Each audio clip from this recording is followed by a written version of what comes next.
Greetings, blessings, and welcome to the Fuel for Your Journey podcast.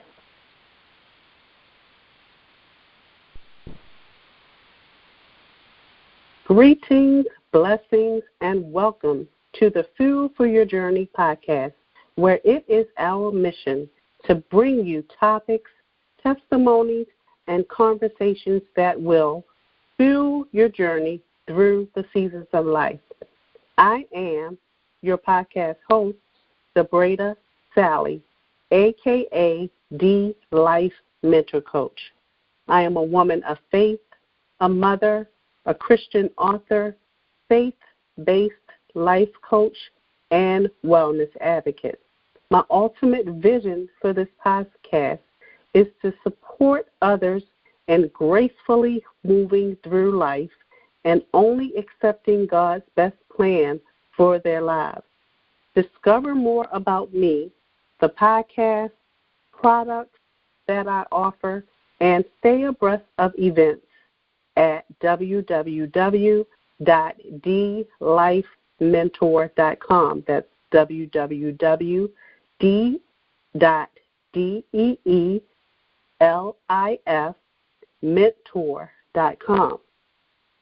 Feel free to join us for the live recording on the first and the third Thursday of each month. We love to take your questions, dialogue, and have you be a part of the Fuel for Your Journey community. In the event, however, that you miss us live, you can catch us on your favorite podcasting platform at any time. You can also find us on YouTube and Facebook by searching Fuel for Your Journey, or on Instagram at FUELURJRNY. If you are interested in being a sponsor, a guest, advertising an upcoming event, or even partnering with your product that will benefit our audience, please contact me at info@dlifementor.com. That's info@dlifementor.com. I look forward to hearing from you. And now, welcome to tonight's broadcast of the Fuel for Your Journey podcast. Hello, everyone. Welcome to the Fuel for Your Journey podcast. As it has already been said, my name is D Sally, a.k.a. D Life Mentor Coach, and I am the podcast host. Welcome to those who are joining us for the first time, and welcome back to those who join us regularly. Today is Thursday, January the 24th, 2019, and I am so excited to bring you another empowering episode of the Fuel for Your Journey podcast. Tonight we will be engaging in a conversation surrounding the topic of blended families. Blended families. In this day and age, 90% of us can truly relate to what a blended family is. Just in case you don't know what it is a family where at least one parent has children that are not genetically related to the other spouse. Either parent may have children from a previous relationship. I was checking out an article on parents.com by a lady by the name of Holly Robinson, and what she mentioned or shared was that according to parents.com, about 75% of the 1.2 million Americans who divorce each year eventually remarrying. Most of them have children. And another thing that was shared that got my attention was that it typically takes between 2 and 5 years for a step family to establish itself. I'm excited about tonight because not only will we be talking about this topic, we have a special guest that will be joining us. Her name is Tunisia O, and she is the founder of Blending Our Loves, Inc., along with her family. I'm going to share some information about Tunisia O, and once I go through her bio and share a little snippet I noticed on her book that I'm so glad I got it in time for the show. Haven't been able to dig into it yet, but just by the introduction, I am excited to have this book in my hands and looking forward to reading it. Tunisia O, she is the author of The Empowered Stepmother. And one of the things that I noticed about her book is she has a subtitle. It says, Grow, Glow, and Thrive Harmoniously in Your Blended Family. And I think that word harmoniously is key and what stood out for me because, you know, we all may have a situation where we either know someone or we have experienced it ourselves where that type of relationship didn't necessarily work out to be harmonious. So I'm excited. So she is not only the author of The Empowered Stepmother. In her book, she invites stepmothers on a transformational journey of self-empowerment to regain their voices and discover their identity in a blended family dynamic. The family vlog, which is called Tea with Tunisia O, it shows a candid look inside the love and connection shared between her and her stepson Ike, journaling their family's victories and strategies to co-parent successfully with Ike's biological mother. She is an avid reader whose most creative thoughts occur while in couch potato mode. As a wife and mother of 3 children, 2 of whom are adults, Tunisia's most cherished moments are family time together at home or on vacation, a hot pepper eating contest, making up a new funny song or movie night, spending quality time with her deliciously handsome husband. All right now, deliciously handsome. I'm going to have to put that in my back pocket to use at another time. Is by far her favorite extracurricular activity. I love it. Tunisia O, welcome to the Fuel for Your Journey podcast.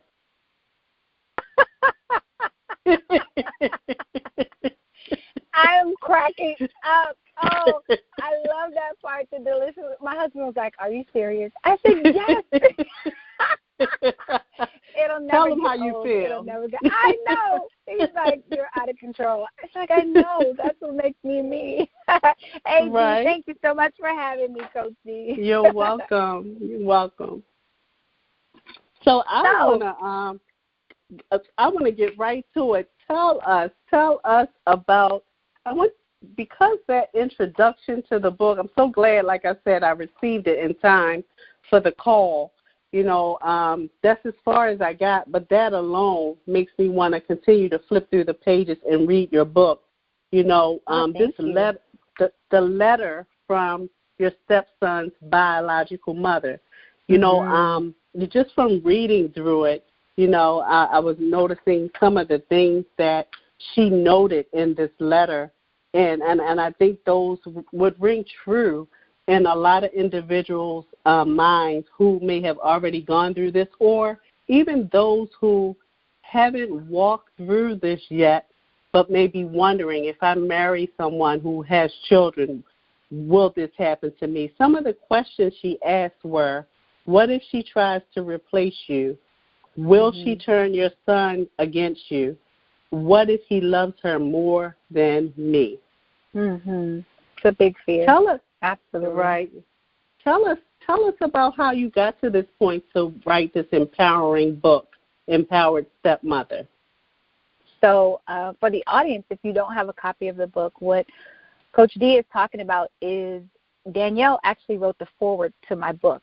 And she wrote the foreword in the form of a letter to all of the biological and stepmothers of the world to kind of share her thoughts and emotions as we went through this journey together.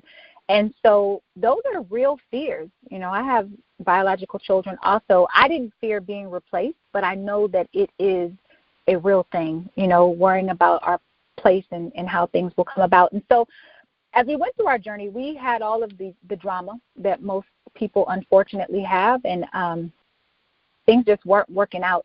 And I knew that something had to be done differently. I just didn't know what.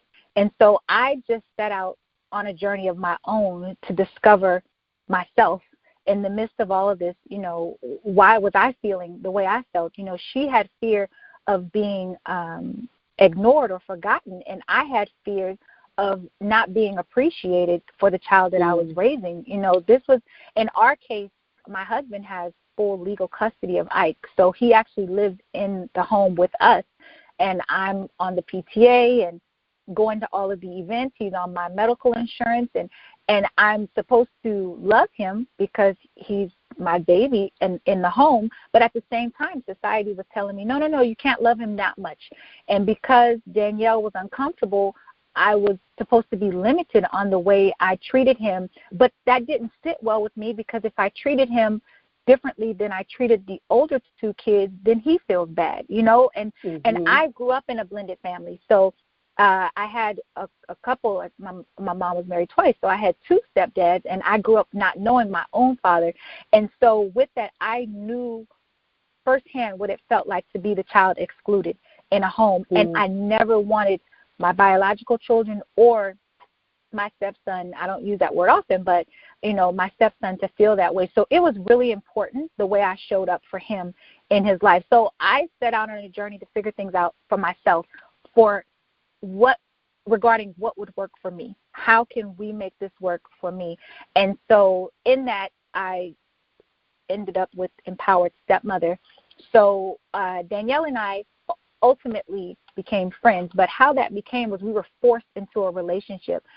The turmoil between her and my husband was so thick that they stopped communicating, because all the cussing and fussing, I was like, okay, I can't have another woman disrespecting my husband, so we have to figure out a way to make this work. And so my husband and I decided, you know what, we've already tried it this way. We see that it's not working with the two of you communicating. What if you stepped out of the equation and the two women communicated? Because women tend to communicate differently regardless. And even though there was this, I don't know, this underlying tension between the two of us, we still always had respect for one another. That's one thing that her and I talk about. We never spoke of it, but there was this unwritten respect. I respected her, you know, as his mother, and she respected me as the wife, even though it was never demonstrated. And so it was tough in the beginning, but that is the reason why we are here today, because her and I were forced into this relationship, and I refused to quit. Even though she didn't, and that's the one thing you'll hear her soon. She'll be on the show on Tea with Tunisia O. But she was like, "Oh my gosh, you were relentless!" Like, she was so mean, and I was like, "Okay, no problem," you know. And I'm not even that type of girl, but I just refused to allow what she was saying bother me, you know, because I knew it wasn't about me. You know, Coach D, most of what people say and do, none of it has anything to do with us. It has to do with their own personal concerns or issues or fears or insecurities. It's not us. It just comes out on us. And so I stopped focusing on all the negativity, and I decided that I was just going to pull myself together to find the joy in her, with it was her smile, if it was me just appreciating the fact that she was a woman, if I was just appreciating the fact that she was a mother, she loved her child. I had to find every beautiful thing in her in order for me to appreciate her the way I needed to. But the only way I was able to do that was for me to find the beauty in myself. And I could not parent or co-parent successfully from a place of fear or insecurity or any of those things that don't bring us the harmony that we needed. And once I made those shifts, life began to truly change for us. And then the book was born. And you know what? You segued without me telling you. We were about to segue into what was the turning point. So thank you. You're welcome. You're welcome. Thank you. So is I that was your wondering, question? What was it? Yeah. No, because I was wondering, you know, like in all of the turmoil and the situations, and like you said, the fussing, you know, and the disagreements and things like that was going on. You know, I wondered what was the turning point, you know, that caused you to do this, may I say, grown woman responses that you started to do. Like, do you feel like you've already explained the turning point, or do you want to add to that? No. Oh, no. So the turning point for, interestingly enough, Danielle and I were chatting recently, and I was asking her what the turning point was for her, and she told me, and I'll share, and mine was a different place. So actually we reached this place at different times. It wasn't even in the same month. So I had a football Super Bowl game or something of that nature, and we were all there, and she just came up to me, and I said, hi, how are you? And she just hugged me, and she cried, and we were in front of a lot of people. And I hugged her back, and I was kind of taken back because in the moment I'm celebrating, kids just won, and I'm all excited. And I said, well, what's going on? What's on your mind? And she said, I just can't thank you enough. She said, I don't know why I can't get myself together. I don't know why I can't be a better mom. I don't know why, but I just want to thank you for being there for my baby. And that what a blessing. It struck a chord in me because she had never said thank you. And I used to always say, can you say thank you? She would send the text messages, give me this, get that one. I don't take orders very well, but if you'd like to ask me for something, I'm glad to oblige you, And so she just finally said thank you. And for me, that did something to me like, wow, she actually appreciates it. Even though I wasn't doing it for her, I was just glad that in that moment she was grateful. Then for her, she said it was when I invited her on a vacation.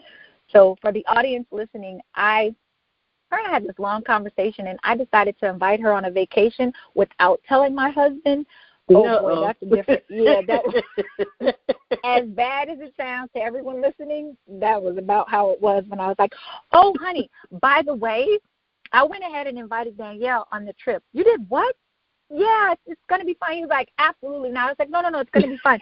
And he was like, I'm not going anywhere with you. I said, yeah, you have to come. No. And I said, you have to come. You have a couple months to change your mind. But I was just hoping that he was going to come. And he did come, and it turned out to be amazing and great. But for her, that was the turning point for her. Okay. That is awesome. Wow. Let's see what other questions I have for you. So, so I was saying, what was the turning point from chaos to cohesiveness? So that definitely is something that will cause things to turn. I wanted to find out, what is your mission? I know we met. I'm thankful for how we met. I always share how I meet people on these podcasts. And we actually met at a what is the place called? Sakura? Yep, Sakura. Having lunch with our sons. Yes. Having dinner. It was your birthday. It was your birthday. Oh, okay. Yeah. Was it your birthday? It was someone's birthday. It was your best friend's birthday. It was somebody's birthday you were celebrating. My best friend and I both birthday that day. Yes. And my son and all three of us were out for dinner. And we actually sat at the same table. I just love how God orchestrates things, Isn't it amazing? How would I have known that you were a life coach as well? And you were, you had this awesome, and I'm thinking ministry, but you had this awesome mission out there, blending our love, and you were already doing great things. So it's just awesome how, we navigate to people, and we have no clue what's going on at the moment. But let's look at it now. Exactly. It's so true. Right. So let's talk a bit. The title of the book is called Empowered Stepmother, and you have a clear black line drawn through the word step. Let's talk about, we know the world's way is to say that in these type of blended family situations, the parents are step parents. But Correct. Give us your take on that word step as it relates to this. Sure. So I don't knock however people run their home and whatever decisions that they make in their families. If it's working for you, then I think it's great. I know some people use the word bonus mom, and some people have Umi or Mimi. They have other nicknames that they've given for the stepmother if they don't want to use the word stepmother. But for us, my husband and I made a really conscious decision when we were first married that we were just going to lose the titles of If it's a stepmom, that's your child, not my child. We were going to lose all of that and just create love and develop a beautiful family unit amongst the 5 of us. And I found for us, with us doing that, it created such harmony in our home because the children were one. It was never, ever, that's your child, that's my child. No, your dad won't do that. No. We are one. We're a family, and that's something that I constantly repeat. And so they're a family. The 3 of them have the most beautiful sibling relationship. They crack me up, seeing all of them hang out, because Ike is much younger than the 2 adult kids. Shanti is 23, Damien is 22, and Ike is 11. But when Ike first came into our life, he was 1.5. So he's been around for a very long time. And so it brought a harmony, and it's the one thing that Ike will always say. By him always being a part of the family and never being treated differently, it's the reason why we are so connected and so loved. And so one of the examples I give in the book is, let's think about something, Coach D. When someone has been married 2 or 3 times, when they introduce their wife, they don't say, this is my 3rd wife. And no, this is my 3rd wife, Jenny. And no man or no woman says, this is my 2nd husband, James. So true. Why not? I mean, why not? Why don't you say that? Because it's rude. And it's going to make the husband feel it's going to sting. You know what I mean? Like, dang, I know that I'm the 2nd husband or the 3rd wife or whatever it is, but do we have to spread that out to everyone else? Yeah, and for the rest of that night, it's very possible, because the reaction that you're going to get when you say that, and so more than likely that spouse is kind of uncomfortable for the rest of the night. They may joke it off and laugh it off, but some part of them is very likely going to feel uncomfortable. So if we are introducing children all the time as, that's my stepchild, and it's interesting how society has felt as though they are allowed to judge or speak on something so sacred as our family, to make statements like, oh, that's your stepchild, that doesn't really count. When are you going to have your own kids?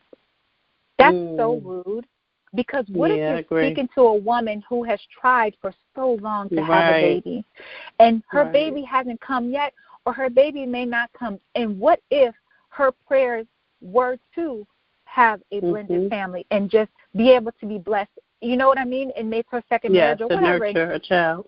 And she wants to nurture a child, and now she's blessed with that child. And how dare us come in and make the decision to judge or speak on her family unit? That's not okay. And it's not okay when it comes to men either. If he wants to be a father and hasn't been, or whatever the case is, the point is that our family units are so sacred, and I refuse to allow society to dictate how I was allowed to love a baby that I call my own. I didn't give birth to him, but he's my baby, and thank God Danielle and I are at a place in our life that she will tell anybody the one thing, if we don't have anything else in common, and we do have in common, is our love for Ike. And nobody can ever take that away from us. That's something that you can't take. There's nothing, she knows there's nothing that she can do to make me not love him. And I know that there's nothing that I would ever want to do to take him away from her. She is a vital, key, important person. She's his first love. She's his mother. I am never here to replace her or anything else. I'm just an extra layer of love and support and caring for this precious gift who was placed in my life. And I think that when we come out of the competition place of who's right, who's wrong, then we're able to just be genuine in love. It makes life so much easier. Because Danielle knows she's not competing with me. We're not competing. There's no need. We're just doing the same thing. I think this is fabulous because, I think I thank you for writing this book. I really think that it will go far, and pray that it will reach everyone that it needs to reach, because this is really, really extremely important, that the harmony exists. We know that we need it in the world, number one. We're going through the drama and the trauma in the world as it is, outdoors, outside of the home as it is, at work, what have you. the last thing that we need is to have those battles going on within the home when all we really should be focusing on is love and building up the family.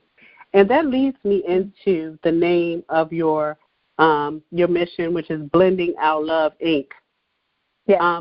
How did you come to the conclusion to call it what you did? I mean, it fits. It definitely fits.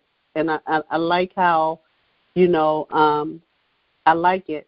But tell us how you came about creating Blending Our Love, Inc. Thank you so much. So the name came about because we're two families, myself and two babies that I brought in. They're not babies, but they are to me. They'll always be my babies. And then my husband had his baby boy, and together we're blending our love.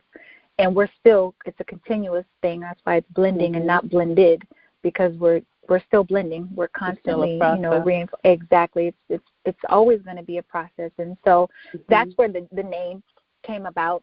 And when I left my corporate job just a few months ago, it was time to go, because my calling and my mission for what my heart was calling me to do was greater than my fear of failure. And when you get to that place in life, it's time to do something different, to move and to act and respond. And that's exactly what happened. And it and I'm not even going to say it definitely fell literally into my lap. When 2018 began, January 1st, I did not have anything in my mind that said, oh, you know what, I'm going to start a company this year. People have those goals. I don't. I did not know in January of 2018 that I would no longer be with the company that I was with.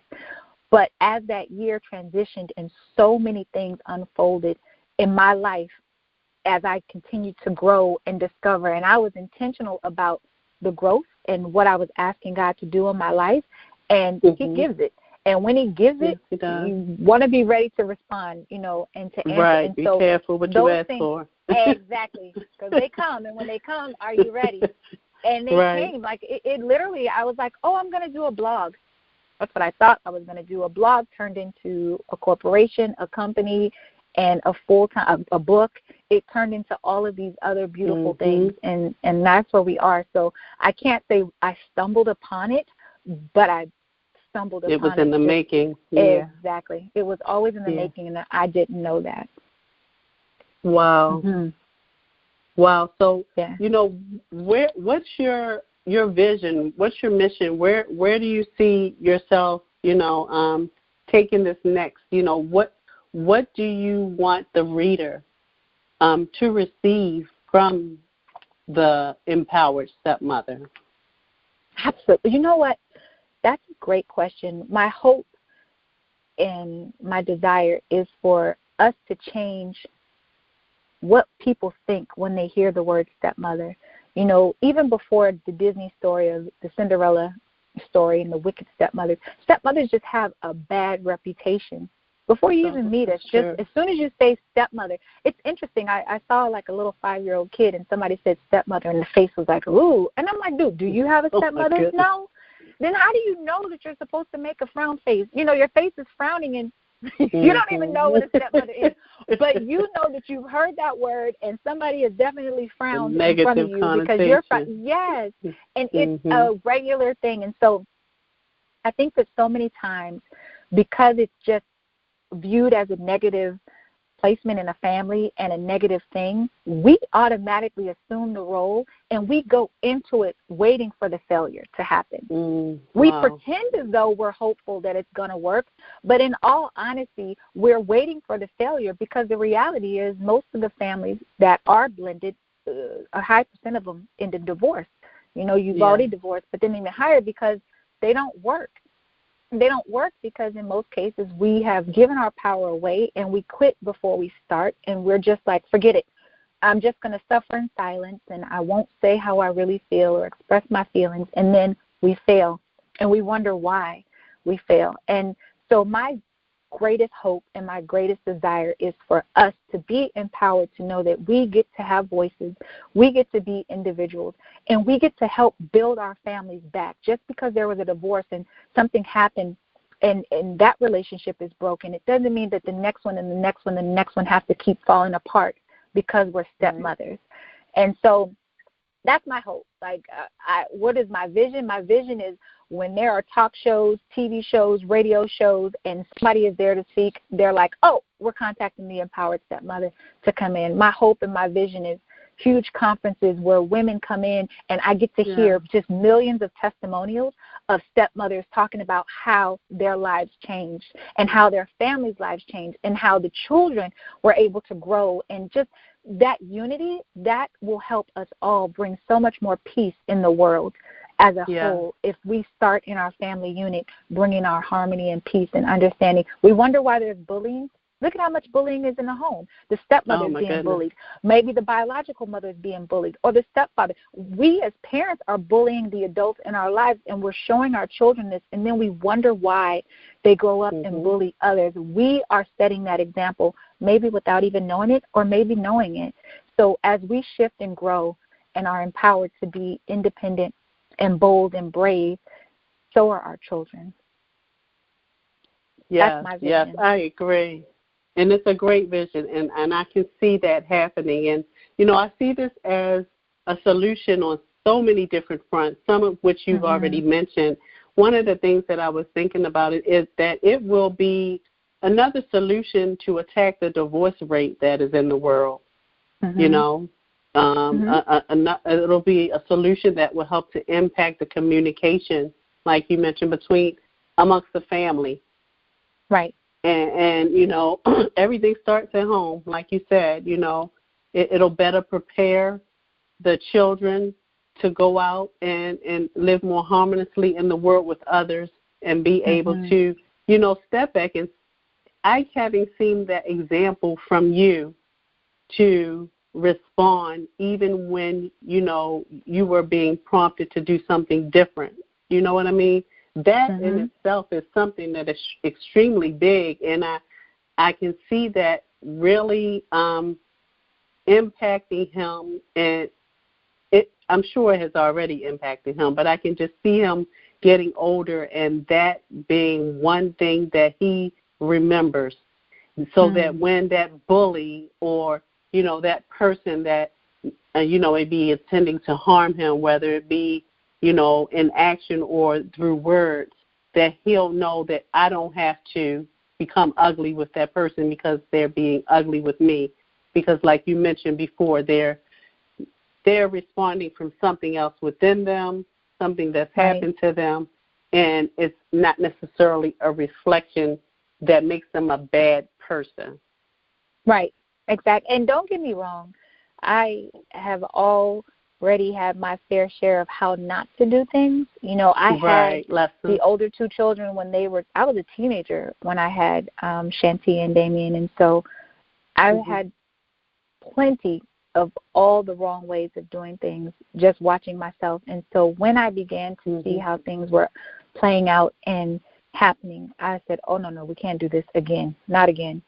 I have to do something different. I already did it that way, and now that the children are adults, I can see where my behavior and my bad habits that I was forcing them to endure trickle down onto them. You know, when we see things in our children, it's interesting how when we're celebrating them, we're like, yeah, they got that from me.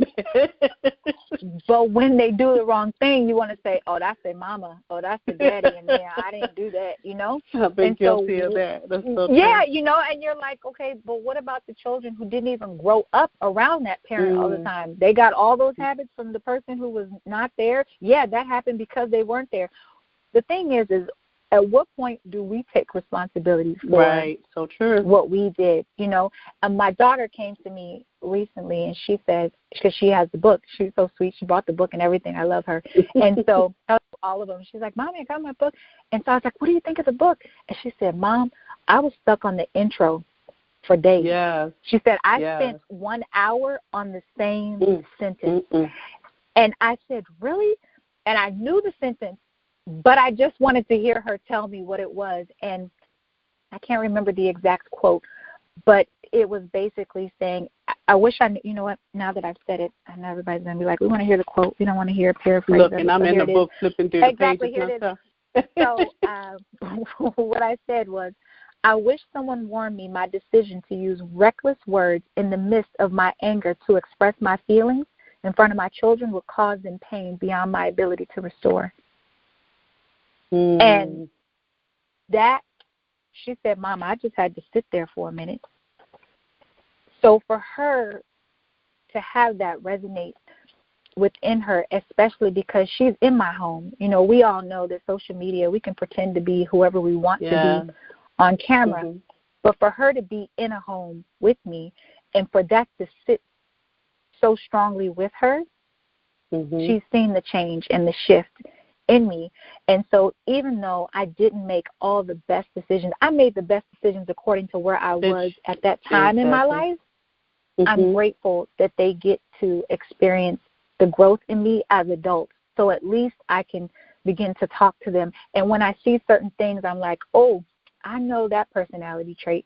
I know I gave that to you. May I suggest and or offer a different way of possibly viewing that might give you a different result that may serve you a little bit better. So it's been beautiful. So I didn't always get it right, and I'm still constantly learning and constantly growing. And although we have made great progress, we're still a work in progress. You know, we're still growing together as a family.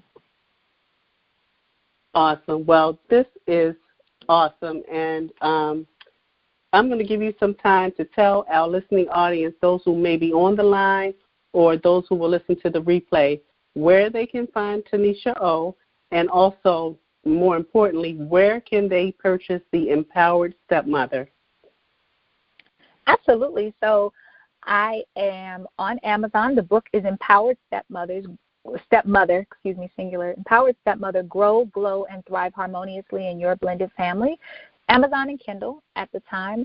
And you can order it on my website, blendingourlove.com. If you want a signed copy of it, you can order it online.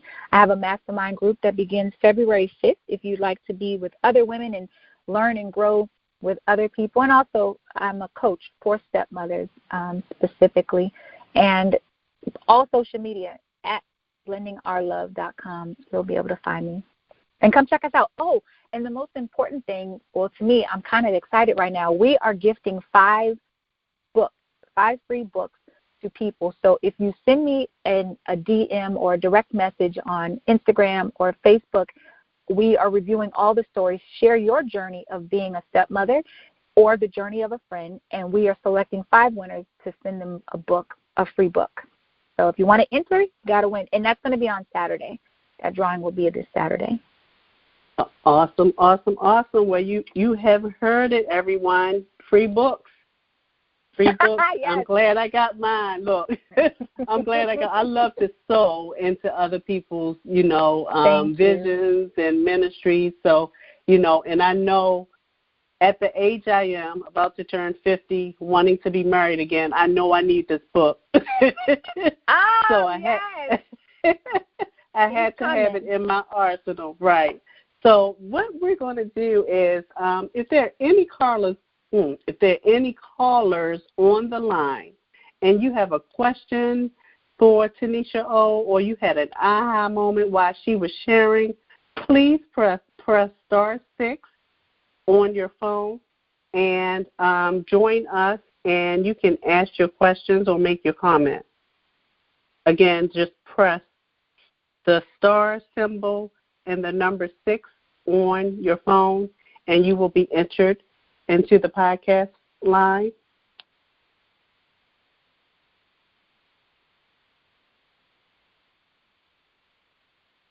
So if there are not any questions or comments, I want to first say thank you, everyone, for tuning in on tonight and joining us for the Fuel for Your Journey podcast. Thank you for our guest, Tunisia O. We have reached the end of another empowering episode of the Fuel for Your Journey podcast. I want to thank our faithful listeners, our committed supporters. Until we meet again, remember, just as a vehicle can never get very far without stopping by the gas or filling station, neither can we.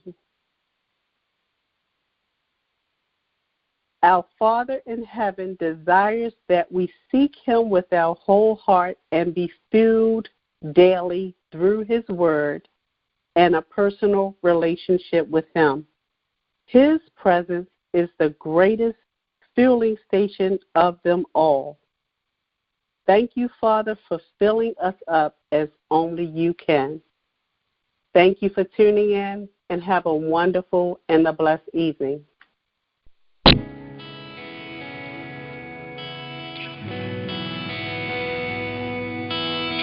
on, just begin to make your declaration to God tonight. If you provide the fire, then I'll provide the sacrifice. And if you'll pour out